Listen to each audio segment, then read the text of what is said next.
الشيطان الرجيم بسم الله الرحمن الرحيم ومصدقا لما بين يدي من التوراة ولأحل لكم بعد الذي حرم عليكم وجئتكم بآية من ربكم فاتقوا الله وأطيعون إن الله ربي وربكم فاعبدوه هذا صراط مستقيم فلما أحس عيسى منهم الكفر قال من أنصاري إلى الله قال الحواريون نحن أنصار الله آمنا بالله واشهد بأننا مسلمون ربنا آمنا بما أنزلت واتبعنا الرسول فاكتبنا مع الشاهدين ومكروا ومكر الله والله خير الماكرين صدق الله العظيم۔ آج کا درس انشاءاللہ آیت نمبر 49 سے لے کے آیت نمبر 54 تک۔ ارشاد فرمایا وَمُصَدِّقًا لِمَا بَيْنَ يَدَيَّ مِنَ التَّوْرَاتِ، اور میں تصدیق کرنے والا ہوں۔ حضرت عیسیٰ علیہ نبینا وعلیہم الصلاۃ والتسلیم کیا ارشاد فرما رہے ہیں؟ فرمایا میں تصدیق کرنے والا ہوں بین یدیّ من التورات، اپنے سے پہلے آئی ہوئی کتاب تورات کی۔ حضرت عیسیٰ کو کون سی کتاب عطا کی گئی؟ انجیل۔ حضرت عیسیٰ کو کون سی کتاب عطا کی گئی؟ انجیل۔ فرمایا میں اپنے سے پہلے آئی ہوئی کتاب تورات کی کیا کرنے والا ہوں؟ تصدیق۔ وَلِأُحِلَّ لَكُمْ بَعْدَ الَّذِي حُرِّمَ عَلَيْكُمْ، اور تاکہ میں حلال کر دوں تمہارے لیے بعض وہ چیزیں جو پہلے حرام کی گئی تھی تم پر۔ وَجِئْتُكُمْ بِآیَةٍ مِّن رَبِّكُمْ، اور لایا ہوں تمہارے پاس ایک نشانی تمہارے رب کی طرف سے۔ فَاتَّقُوا اللَّهَ وَأَطِيعُونَ، بس ڈرو اللہ سے، وَأَطِيعُونَ، اور میری اطاعت کرو۔ إِنَّ اللَّهَ رَبِّي وَرَبُّكُمْ، بے شک اللہ مرتبہ کمال تک پہنچانے والا ہے مجھے اور مرتبہ کمال تک پہنچانے والا ہے تمہیں۔ فَاعْبُدُوهُ، سو اس کی عبادت کرو۔ هَذَا صِرَاطٌ مُسْتَقِيم، یہی سیدھا راستہ ہے۔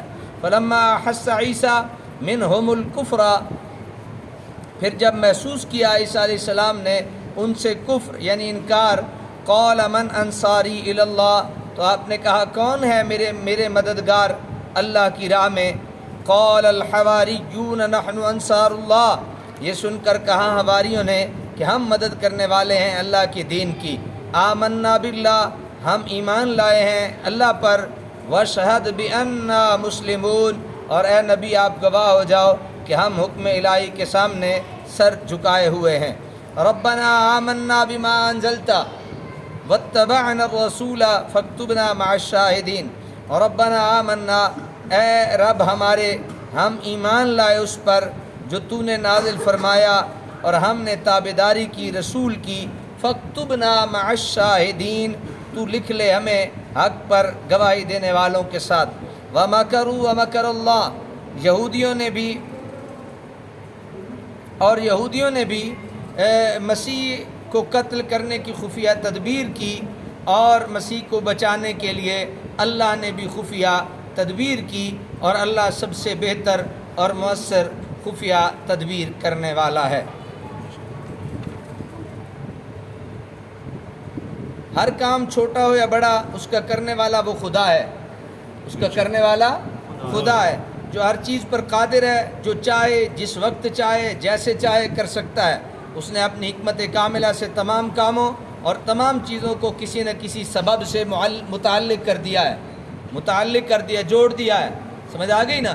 وہ جب چاہے جیسے چاہے سب کچھ کر سکتا ہے، لیکن اس نے سبب بنا دیا ہے کسی نہ کسی چیز کو، کسی نہ کسی چیز کا۔ ان میں سے بعض اسباب وہ ہیں جو ہم نے سمجھ لیا، یہ ہم نے سمجھ لیا کہ بچے کی پیدائش میں ماں اور باپ سبب ہیں، یہ ہم نے سمجھ لیا۔ بارش کے لیے ہم نے سمجھ لیا بادل کا ہونا۔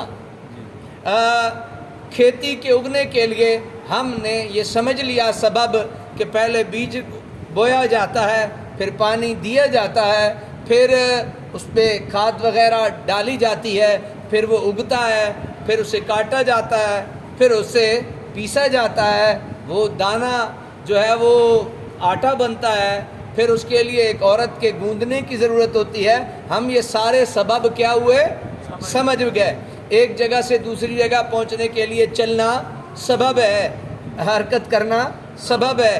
یہ بھی ہم سمجھ گئے کہ کسی چیز کو آسمان کی طرف پھینکو تو وہ بہت جلدی سے نیچے آتی ہے، جاتے ہوئے آہستہ جاتی ہے، واپس آتے ہوئے جلدی آتی ہے. ہم سمجھ گئے یہ کشش ثقل ہے. سارے اسباب ہم کیا ہے سمجھ گئے. بعض اسباب ایسے ہیں جو ہم سمجھ گئے، اور ان میں سے بعض اسباب وہ ہیں جو ہم نے سمجھ لیا، اور بعض اسباب ایسے ہیں جن کا سراغ لگانے سے ہماری عقل قاصر ہے، ہماری عقل میں سمجھ نہیں سکتی ہے. ایسے افعال جن کی ہم کوئی ظاہری توجیہ نہیں کر سکتے، ہو سکتا ہے کہ ان کے ظہور پذیر ہونے کا سبب کوئی ایسا امر ہو جس تک ہماری عقل کی رسائی ابھی تک نہ ہوئی ہو. جب تک ہم تمام اسباب و علل کا کامل احاطہ نہ کر لیں، ہمیں یہ حق نہیں پہنچتا کہ ہم ایسے واقعات کا صرف اس وجہ سے انکار کر دیں کہ عقل ان کے واقع ہونے کو جائز نہیں سمجھتی. کوئی بندہ یہ انکار نہیں کر سکتا کہ حضرت عیسیٰ کی ولادت نہیں ہوئی. کوئی بندہ یہ انکار نہیں کر سکتا کہ اللہ تعالیٰ نے آدم کو بغیر ماں باپ کے پیدا کیا ہے. کوئی آدمی انکار نہیں کر سکتا کہ حضرت اماں حوا کو آدم کی پسلی سے پیدا کیا ہے. کوئی انکار کر سکتا نہیں. اللہ نے کسی چیز کو پتھر سے پیدا کر دیا، کوئی سمندر کی گہرائیوں میں پیدا کر دیا، کوئی آسمان میں، جس طرح اس کی مرضی ہے وہ کر سکتا ہے. لیکن ہم یہ کہیں کہ یہ تو ہماری عقل نہیں مانتی اس لیے ہم نہیں مانتے، تو ہمیں منع کیا گیا ہے کہ ایسی باتیں جو تمہاری عقل سے دور ہیں، تمہاری عقل ان تک رسائی حاصل نہیں کر سکی، تو خدا کا واسطہ ان کے ہونے کا انکار نہیں کرنا، ان کے ہونے کا انکار نہیں کرنا. اور اس سلسلہ اسباب و علل کے احاطے کا دعویٰ تو آج تک کسی سائنسدان نے بھی نہیں کیا.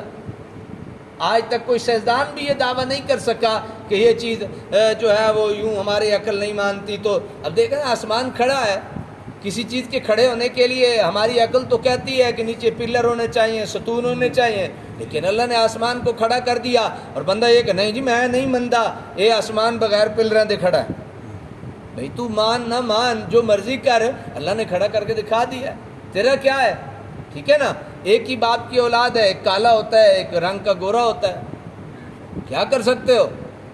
کچھ کر نہیں سکتے. ایک ہی باپ کی اولاد ہے، ایک بہت زیادہ عقل مند ہوتا ہے اور ایک بہت زیادہ کند ہوتا ہے. تو کیا کر سکتا ہے بھائی؟ عقل اسے دیا ہے تو اللہ نے، وہ کنزین ہے تو اللہ نے اسے دیا ہے، تو بس اس میں برابری. کوئی کروڑ پتی کھرب پتی ہوتا ہے اور کوئی چائے پتی ہوتا ہے.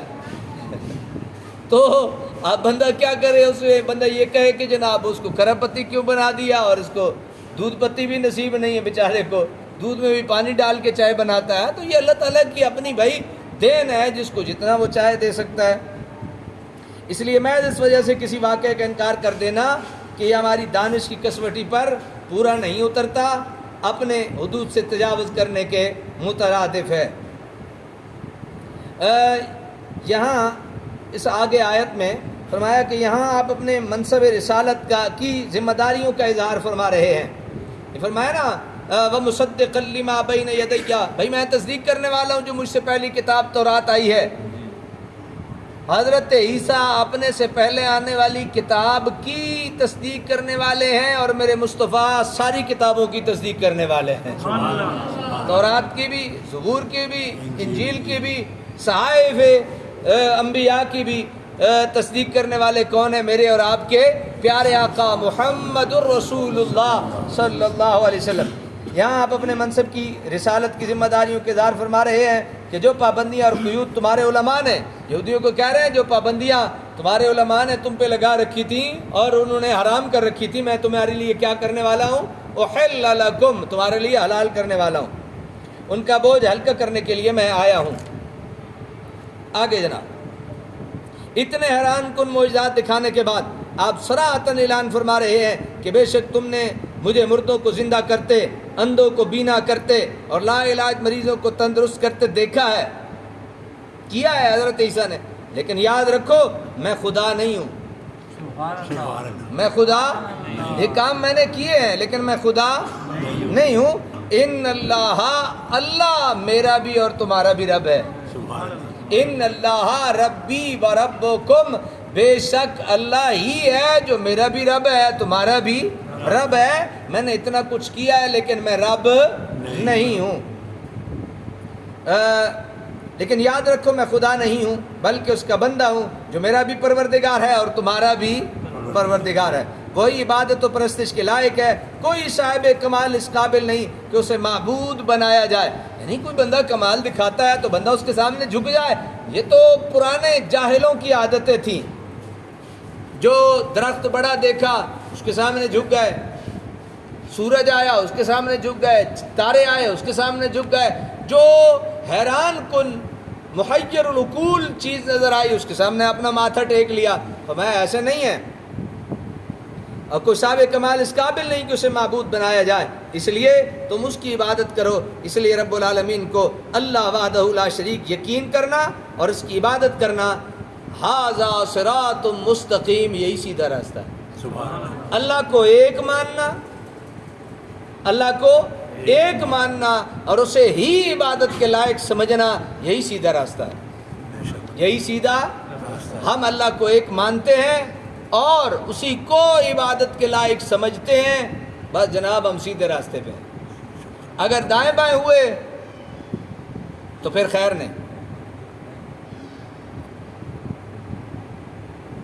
اور جو کوئی بھی اس شاہراہ رشد و ہدایت سے سرے منہ انحراف ہوا وہ گمراہ ہو گیا. ہلکا سا سوئی کے ناکے کے برابر بھی ذرا سا سائڈ پہ ہوا اور اس نے یہ عقیدہ اور اس کا یہ یقین نہ ہوا تو جناب وہ گمراہ ہو گیا.